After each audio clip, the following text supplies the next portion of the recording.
Oi!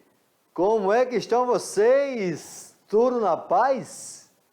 Que bom reencontrá-los! Eu sou Ari Mateia, tá junto com o professor Rogério Cajueiro, professor Jorge Anderson, olha que nome forte. Nós hoje iremos trabalhar com vocês os problemas urbanos nesta aula 48.1 e, claro, a toda essa equipe linda, maravilhosa que compõe a mediação tecnológica, que leva a cada recanto de Rondônia o que pode existir de melhor para uma educação formadora que possa fazer a diferença. Portanto, meus queridos jovens, na nossa aula de hoje nós iremos trabalhar sobre o macrocefalismo urbano, a mobilidade urbana e, por que não também dizer até gentrificação, tá? Tudo isso analisado dentro desse contexto social com as questões étnicos culturais. Hoje nós temos que, no mundo, a população, mais de 55% da população está vivendo nas cidades. E até 2050 será aproximadamente 70% da população global, tá? E claro, o que é que nós falamos em aulas passadas? Na última aula, nós falamos de que essa população que veio para a cidade, ela veio provocada por um movimento de migração. Ela começou a deixar o campo, porque a cidade passou a oferecer, abre aspas, melhores condições socioeconômicas do que o campo. Mas eu não posso esquecer que o nosso alimento vem do campo. E isso liberou muita mão de obra que foi para a cidade. E nem todos vão conseguir o tão sonhado ou a tão sonhada qualidade de vida. Portanto, os cidadãos muitas vezes saíram do campo, chegaram na cidade, ficaram desempregados, foram trabalhar numa economia informal e morar em lugares de difícil acesso. Esses lugares passaram a ser chamados de favelas, a ter graves problemas sociais, ok? Portanto, nós não podemos ficar aqui na nossa aula só pensando no que existe de bom, maravilhoso na cidade. Nós temos também de pensar que a cidade é um lugar de contraste. A cidade é um lugar que tem vários lugares. Olha o que eu falei. É um lugar com vários lugares. Por que um lugar com vários lugares? Nós vamos encontrar lugares lindos, maravilhosos, aonde você tem aí o shopping center, aonde tem um desenvolvimento, uma desigualdade social muito gritante. Ao mesmo tempo, nós iremos encontrar periferias que têm grandes dificuldades até de caminhar dentro disso aí. Portanto, isso forma o quê? Um macrocefalismo urbano, uma formação desigual, tá? E dentro disso aí, o que é que nós vamos perceber?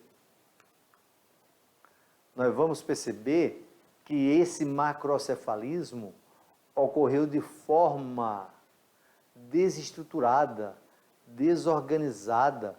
Por quê? Porque o homem deixou o campo muito rápido. E a cidade não foi capaz de gerar qualidade de vida para todos. Vamos pensar uma cidade como o Rio de Janeiro. O Rio de Janeiro, ela tem uma geografia ímpar. É uma cidade, o nome já diz, cidade maravilhosa, cheia de encantos mil. Mas é uma cidade que tem muito morro. Portanto, o serviço público, o poder público não foi capaz de trazer uma infraestrutura para todos que foram morar na cidade do Rio de Janeiro. e a cidade cresceu de forma desordenada, desestruturada, gerando o que chamamos de macrocefalismo. Por que eu estou dando preferência ao Brasil? Porque é nosso país, é o nosso território, os problemas são nossos. Não adianta que eu ficar falando da violência só lá do Cidade do México, não ficar aqui dos guetos lá de Nova York. Guetos são bairros pobres também. Ou lá de Londres, ou lá de Paris. Nós somos brasileiros. Você, meu querido jovem, amanhã irá conviver com esse país. Você pode ser um grande empresário no nosso país, ser um dos nossos representantes politicamente da nossa democracia, mas também você pode passar por problemas e dificuldades. Isso é normal. Nós estamos aqui na Terra, eu não torço para ninguém passar por isso, mas podemos passar. Tá? Isso é resultado de quê? Muitas vezes desse crescimento rápido que ocorreu no Brasil e que ocorre em outras regiões. Isso demonstra que esse crescimento populacional irregular trouxe moradias precárias, levando à marginalização dentro dos centros urbanos. A sociologia estuda isso. Você estudou isso, sociologia, não estudou? Essa marginalização.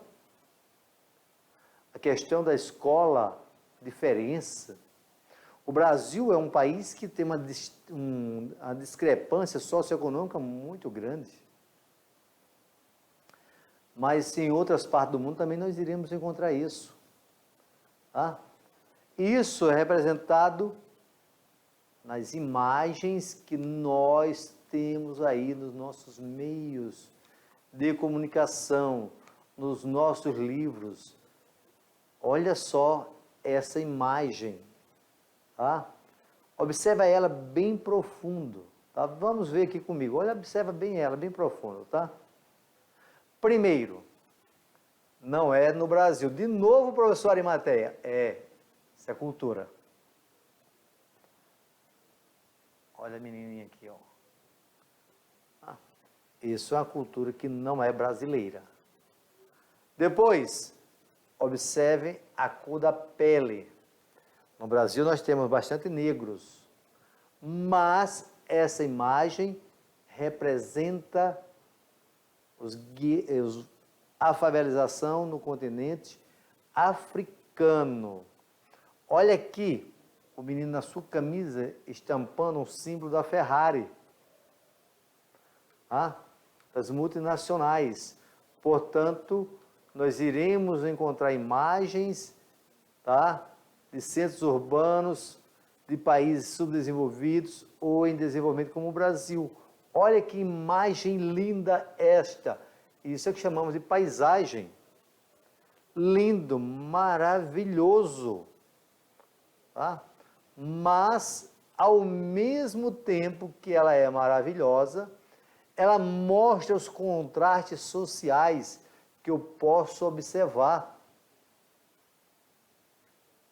E esses contrastes sociais, nós iremos observar não apenas só nas nossas grandes cidades, mas nós iremos encontrar também em pequenas cidades.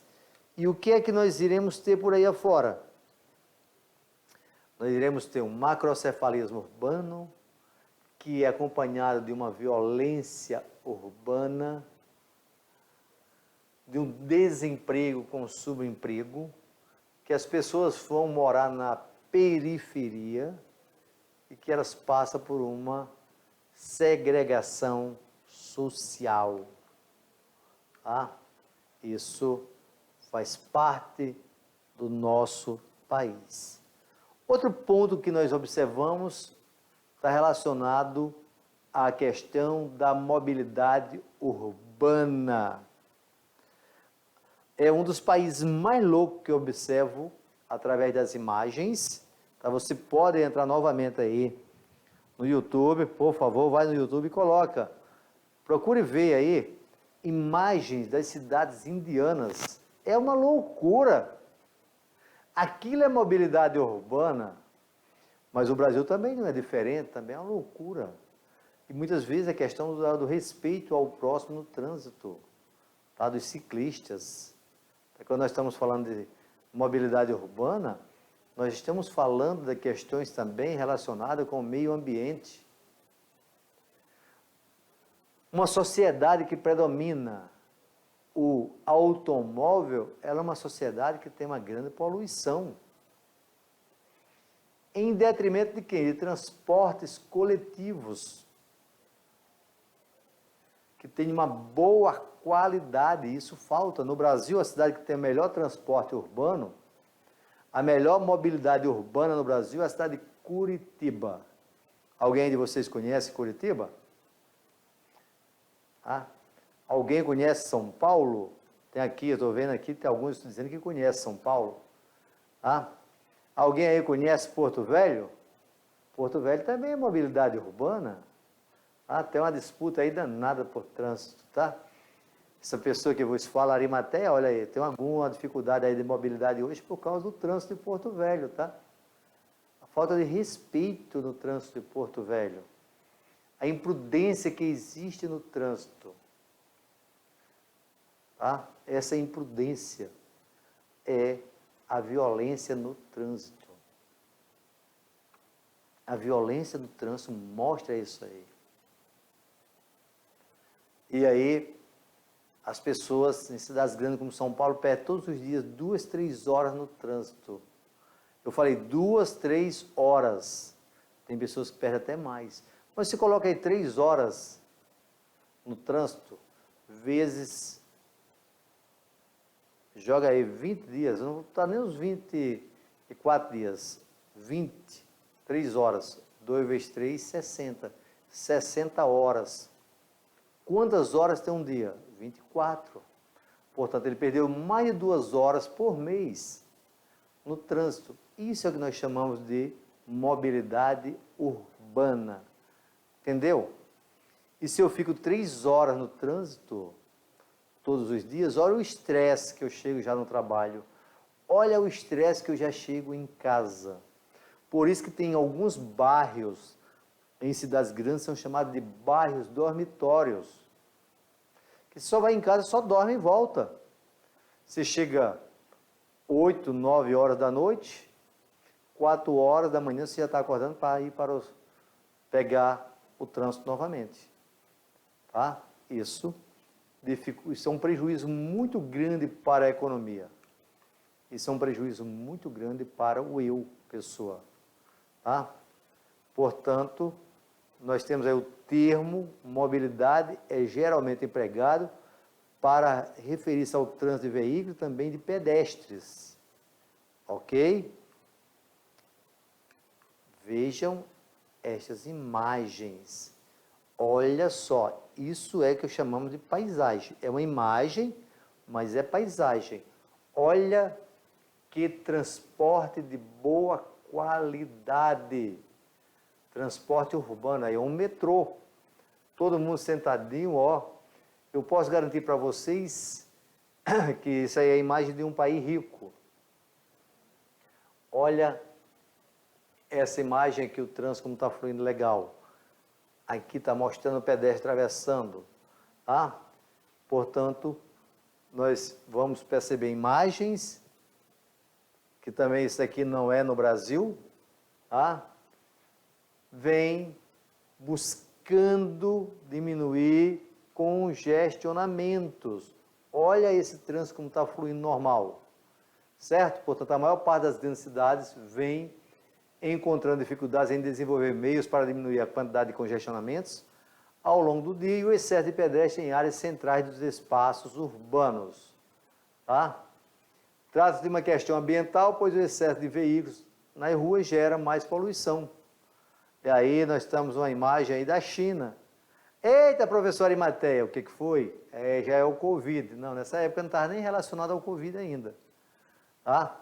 Mas na Ásia usam muito esse tipo de transporte. Tudo bem?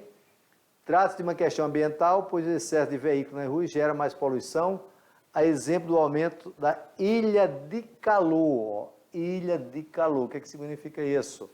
São temperaturas altíssimas, altíssimas, trazendo problemas de saúde para os habitantes. E aí vamos ver o caos no trânsito, como que ocorre, ó. Portanto, esse trânsito traz o quê? Traz estresse, muito estresse, traz prejuízos, traz acidentes e traz poluição. Por causa de quê? Porque nós estamos em um macrocefalismo urbano. Veja só aí, ó. Transporte consciente. Uma organização não governamental compara o impacto do meio ambiente do deslocamento de uma pessoa por ano em diferentes meios de transporte. Se ele vai de carro, ó, ele gera 1,63 toneladas de gás carbônico. Compensação necessária seria 2, 4, 6, 8, 10 árvores para compensar. Transporte coletivo, olha a diminuição, olha a quantidade de árvores. E aí eu dei um detalhe para vocês, tá? Nós estamos em 2021 e em 2021 está ocorrendo a COP26. Pesquisem para ver o que é COP26. O nome dessa ONG é Iniciativa Verde. Lá tem muitas COP. Portanto, olha a velocidade média por dia, 28 quilômetros. Se você vai de bicicleta, zero, tem alguém feliz da vida, ô, pessoal, anda de bicicleta. Mas sabemos que no Brasil nem tudo consegue andar de bike, tá? Se vai a pé, mais ainda. Mas olha só aí, isso aí é mais ou menos o que ocorre em São Paulo. Olha o caos urbano num dia aí normal em São Paulo. Se for chuvoso, meu filho, aí olha a temperatura, ó, 22 graus. Detalhe, ou é ao anoitecer ou ao amanhecer, porque os faróis estão tudo ligados aí. Mas, professor Arimateia, não é para andar com o farol ligado? É, mas aí você já está vendo o reflexo dos faróis, portanto, é diferente. Tudo bem? Ótimo, vamos mais. Por que que os problemas se agravaram na última década? Porque nós temos uma maior concentração de pessoas nas cidades. E olha aí o cruzamento, o cara não parou para um lado para o outro, tá? Falta de planejamento urbano. Isso ocorre principalmente nos países subdesenvolvidos. Naquilo que nós falamos de quê? De macrocefalismo urbano. Aí, portanto, veio o incentivo de uma indústria automobilística, principalmente aqui no Brasil, a partir do governo de JK. Possuir um carro veio com a pressão dos meios de comunicações, do cinema, das novelas. Ter qualidade de vida é possuir um carro. Ser rico é ter um carro. Isso mostra como as pessoas passam a conviver na cidade. Tá? Tudo isso representa o que nós iremos perceber que está se tornando um caos. O caos urbano. Tá? E esse caos vem acompanhado da má qualidade do transporte público e o incentivo ao consumo, tá? Cada vez eu passando mais a ter prioridade pelo transporte rodoviário individual, ok? Portanto, quando eu penso no meio ambiente, eu preciso pensar no coletivo. Tudo bem? Só que o nosso coletivo no Brasil também é de péssima qualidade. Segundo o Observatório das Metrópoles, vai lá no YouTube e coloca lá, Observatório das Metrópoles. Veja só, a frota de veículos dobrou nos últimos anos, com um crescimento médio de 77%. Ok? Isso aonde? São Paulo, Rio de Janeiro, Belo Horizonte, Salvador, Recife, Goiânia, Curitiba, Porto Alegre. Isso sem falar das médias cidades, como também nas pequenas cidades. Diante disso, o que é que nós vamos perceber? Observa esta imagem. Fica de olho nela.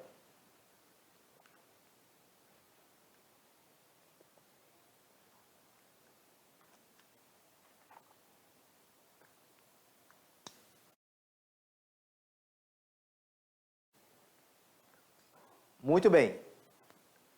Você entendeu? De quando é essa imagem? Está aqui, ó. Primeiro, ó, a data. Ó, 2017. Denatran 2017. O que ele diz, ó? Questão dos automóveis, a porcentagem, 81,57% dos carros no Brasil são automóveis. Comerciais e leves, 12,5%, se você somar já dá mais de 93%. Caminhões, 4,92%. Ônibus, 0,98%. E olha o total. Isso mostra o quê? Qual é a análise que você faz disso aí? É que nós temos um país movido ao transporte rodoviário. Tá? Portanto, esse transporte rodoviário, como você pode perceber, é o principal eixo da nossa economia. Daí nós podemos dizer que o Brasil priorizou o transporte rodoviário em detrimento do transporte ferroviário. E aí nas grandes cidades é o metroviário. Metroviário. Agora, claro, numa região sudeste, por exemplo, é diferente de uma região da Europa. Qual é, professor, a diferença? A Europa predomina as planícies. Aí fica mais fácil de construir os trens, chama TGV, trem de grande velocidade, chega a 350 km por hora.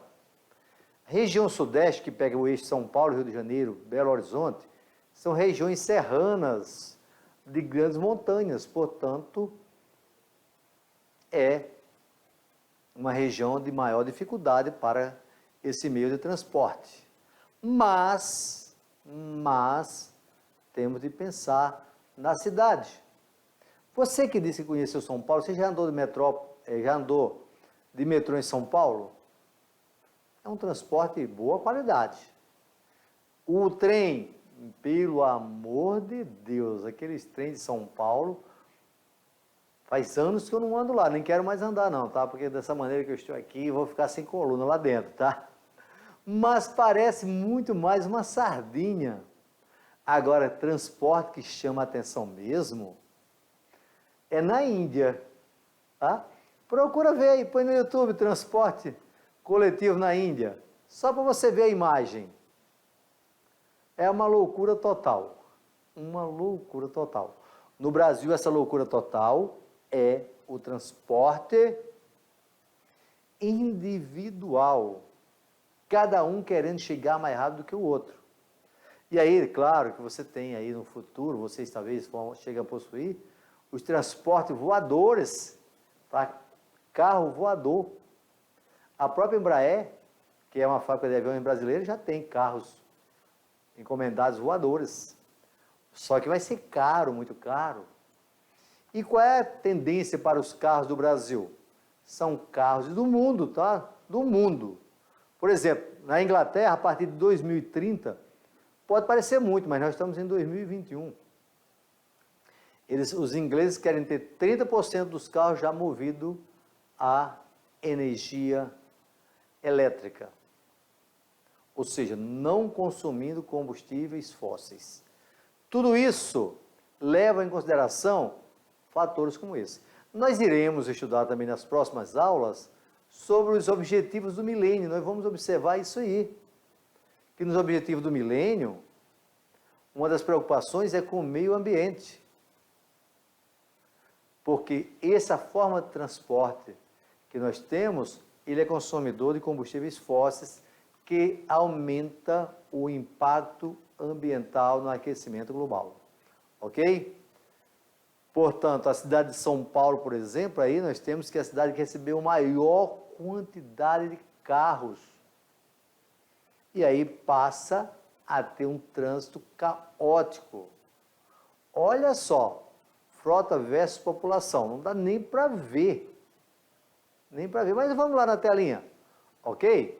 Eu vou pegar para vocês, cadê você, São Paulo? Vamos pegar aqui, ó, São Paulo, aqui, ó, São Paulo, a população em 2018, 12.176.866 habitantes. Frota geral, 8 milhões de carros, 8 milhões, tá? Quer dizer, geral, certo? Sendo 5.700.000 de carros pequenos. Portanto, uma média de 2,3 habitantes por quilômetro quadrado, tá? Por carros, ok? Vamos ver qual é a cidade que tem maior quantidade de frota. Olha só, primeira aqui, ó, Belo Horizonte, 1,22. E Porto Velho, será que aparece? Está aqui, ó. Porto Velho, capitalzinha aí de Rondônia, está aqui. População, em 2018, 519 milhões. Número de carros, 112.152. Portanto, habitante frota geral, uma média de 1,89. Ok?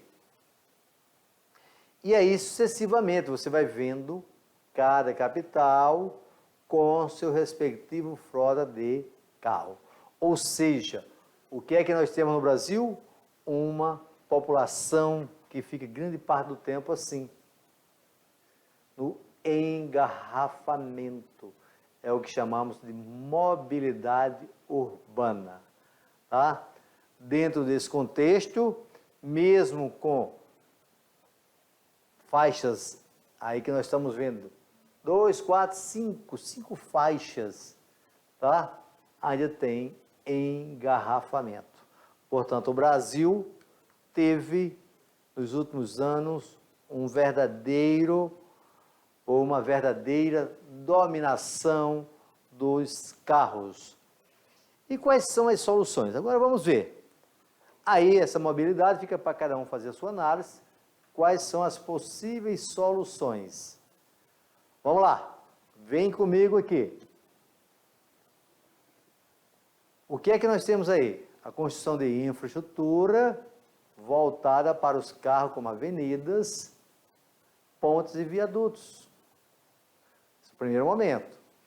Maiores investimentos em transporte coletivo, aonde precisamos de uma expansão de uma malha ferroviária e metroviária, com corredores específicos para os ônibus.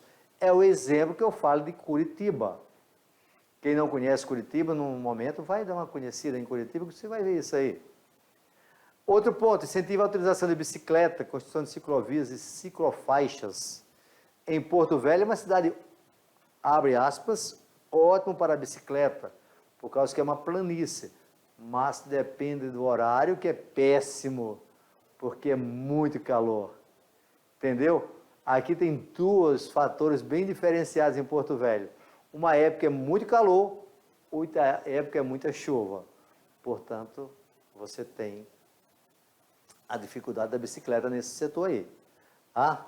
Mas, mesmo assim, nós estamos observando de que está tendo uma evolução no Brasil muito forte com novos transportes, tá? Porque isso é uma melhoria para a população de um modo geral. Claro que nós temos a adoção dos chamados rodízios, que já ocorrem em São Paulo, tá?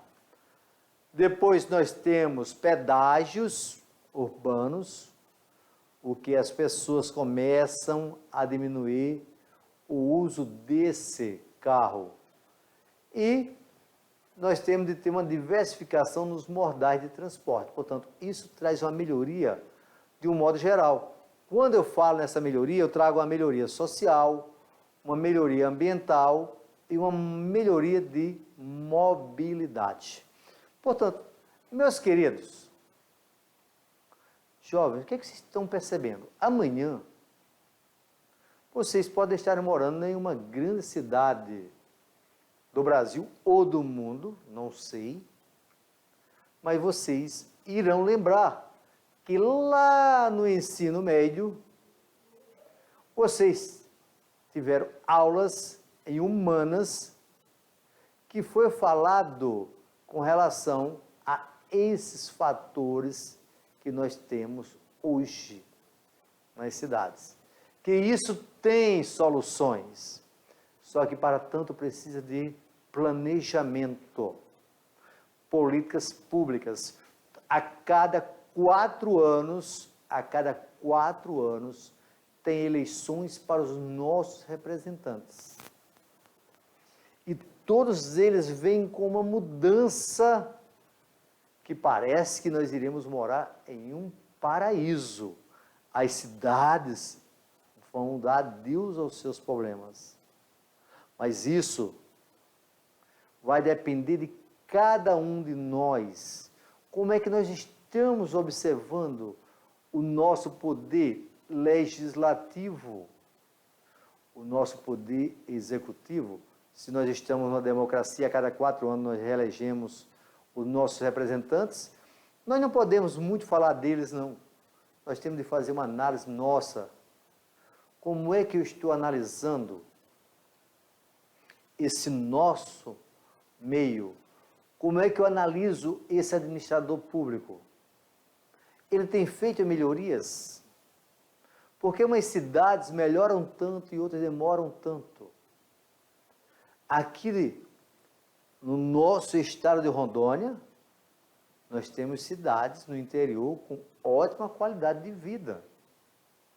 Mas tem outras cidades, como a própria capital, que tem muito a ser feito. E é o nosso espaço.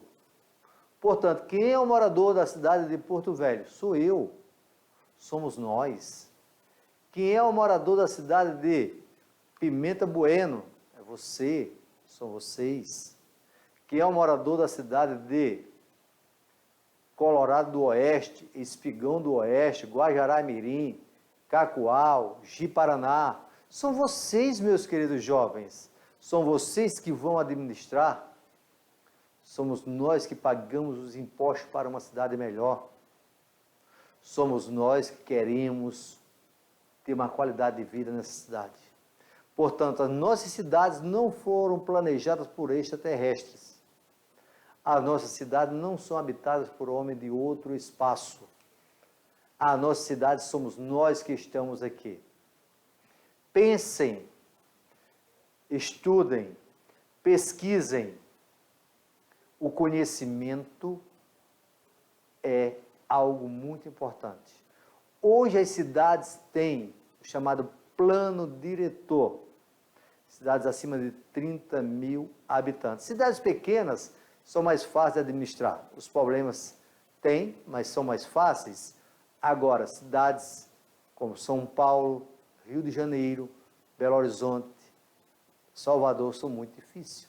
Vocês viram a população de São Paulo? 12 milhões. É mais de 6 vezes a população do estado de Rondônia. Eu falei a população do estado de Rondônia, num pequeno espaço. Tudo bem? Vejam só. É importante saber Outra questão que precisa ser resolvida é o tempo de deslocamento, que vem aumentando não só pelo excessivo congestionamento de trânsito lento nas ruas das cidades, mas também pelo crescimento desordenado delas. Já falei esse ponto aí, tá? E aí, vamos fechar nossa aula de hoje com essa palavra, gentrificação. Vem de gentry, uma expressão inglesa que designa pessoas, portanto, veja só aqui, ó, designa pessoas ricas, ligadas à nobreza. O termo surgiu nos anos 60 do século XX em Londres, tá, ó. Quando vários gentries migraram para um bairro que até então abrigava a classe trabalhadora. Este movimento disparou o preço imobiliário do lugar, acabando por expulsar os antigos moradores para acomodar confortavelmente novos donos do pedaço, tá? E isso trouxe algo que era bem feio para algo moderno, tá? Aí, esse sem valor, esse com grande valor, certo? Portanto, observa como é que é essa gentrificação, ó. Por sua vez, se apoia neste discurso de que obras que beneficiaram a todos, mas não motivaram pelo interesse público, e sim pelo interesse privado relacionado com especulação imobiliária, logo tendo a ocorrer em bairros centrais, históricos ou com potencial turístico, tá? Portanto, é quando ocorre a mudança brusca, ok? Mas claro, meus queridos, nós estamos chegando ao final dessa nossa aula e, claro, agradecer a vocês e espero que vocês possam aprofundar este conteúdo sobre urbanização, porque as nossas cidades são os nossos habitats, as nossas áreas rurais são os nossos habitats. A qualidade de vida hoje passa por a consciência que nós temos. Vamos exigir nossos direitos cumprindo os nossos deveres. Diante de tudo isso, precisamos estar observando as políticas públicas. O que podemos pagar de impostos para ter uma política pública de melhor qualidade. Fique atento. Você é o cidadão do amanhã, que vai pagar os seus impostos para ter uma área rural melhor, para ter uma cidade melhor. Com tudo isso, eu agradeço ao grande arquiteto do universo e espero que eu possa ter contribuído para a formação de um jovem mais consciente, que possa melhorar mais ainda o seu convívio social, seja na área rural, seja na área urbana, pensando não no eu, mas pensando no nós, tá? Porque somos nós que fazemos a união para ter a força da transformação. Que o grande arquiteto do universo nos abençoe a todos. Muito obrigado e até o nosso próximo encontro com a Super Revisão.